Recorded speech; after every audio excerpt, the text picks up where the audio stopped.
কাজেই সেই বিএনপির সমালোচনা যারা করেন মূলত তারা আওয়ামী ফ্যাসিবাদকে আবার ফিরে আনতে চান।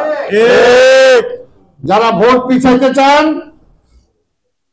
তারা আবার ওই দুর্নীতি ওই সন্ত্রাসবাদীদেরকে আবার নিয়ে আসতে চান। এই কারণে আমরা বলবো অনেক এনাফ। আর যে যত কথাই বলেন না কেন, এই দেশের জন্য গত 17 বছরে বিএনপি যত রক্ত দিয়েছে, বিএনপি যত মায়ের মুখ খালি হয়েছে, কোন রাজনৈতিক দল কার এটা হয়েছে? কিসের কারণে? দেশের প্রয়োজনে, দেশের প্রয়োজনে। সেই কারণেই আজকে বিএনপি একটি পরীক্ষিত রাজনৈতিক দল। তারপরেও তো আমরা বলেছি নির্বাচন হোক, নির্বাচনে যদি আপনার মনেই করেন যে বিএনপি ভালো না, যেটা আমরা হাসিনারও বলতাম, হাসিনা বোধহয় বিএনপি নাই, বিএনপির নেতা নাই, নেত্রী নাই, জনগণ বিএনপির চায় না, আবার ভোটও দিত না যে বিএনপি চলে আসবে।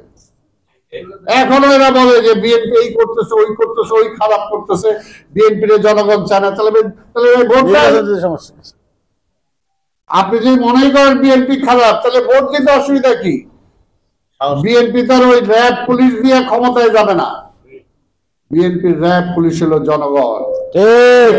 এই দেশের জনগণ জানে যে ওই আওয়ামী ওই শক্তিকে ঠাকাই দিলে এখনো দেখেন না আপনারা কি করতে পারবেন, কি করতে পারছেন, কি করতে পারবেন, কিছুই পারবেন না। এটাকে রাজনৈতিক ভাবে মোকাবেলা করার জন্য বিএনপি ছাড়া কোনো মোকাবেলা শক্তি নাই। সেই কারণে আমরা মনে করি আসলে এই যে অভ্যুত্থানের 5ই আগস্ট অভ্যুত্থানের যে শক্তি, যে চেতনা, আল্লাহর রাস্তায় এটাকে নস্যাৎ করেন না, এই শক্তিটাকে ভোতা করে দিয়েন না। এই শক্তিটা থাকা অবস্থাতেই একটা নির্বাচন দেন, নির্বাচন দেন এবং নির্বাচনের মাধ্যমে একটা সরকার আসুক। তারপরে ইনশাল্লাহ আজকে আমরা জানি যে আপনার কর্মজীবী মানুষের অনেক অভাব, অনেক অভিযোগ, কিন্তু তারপরেও এগুলোকেও যদি সমাধান করতে হয় তাহলে রাজনৈতিক ভাবেই সমাধান করতে একটা রাজনৈতিক দলই পারে। কারণ আওয়ামী লীগ তো দলীয়করণ করেছে, দলীয়করণ করেছে। বিএনপি এখনো, আরে ভাই সরকারে তারা, বিএনপি নাই, তারপরে বলো সব নাকি বিএনপি বসে গেছে। কোথায় রে ভাই? আজকে এখনো ব্লাড টেস্ট করা হইতেছে বিভিন্ন মন্ত্রণালয়, বিভিন্ন জায়গায়। যাদেরকে ওএসডি করে রাখছিলেন, যাদেরকে চাকরি খেয়ে হয়েছিলেন আওয়ামী লীগ, যাদেরকে প্রমোশন দেন নাই, এখনো এই সরকার আমলে একটা গ্রুপ লাইগা আছে যে ওদেরকে দেয়া যাবে না, এরা বিএনপি। ঠিক বলতে হয়। আরে ভাই দেশের 70 থেকে 80% লোকই তো বিএনপি। আপনি কারে বাদ দিবেন? যেখানে হাত দিবেন এলে তো বিএনপি।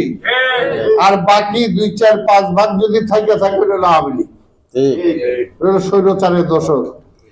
এর বাইরে কোনো কিছু আছে না। আর বাকি যেগুলো আছেন আপনারা বিএনপির মধ্যেই আছেন, জনগণ ওইটাই মনে করে।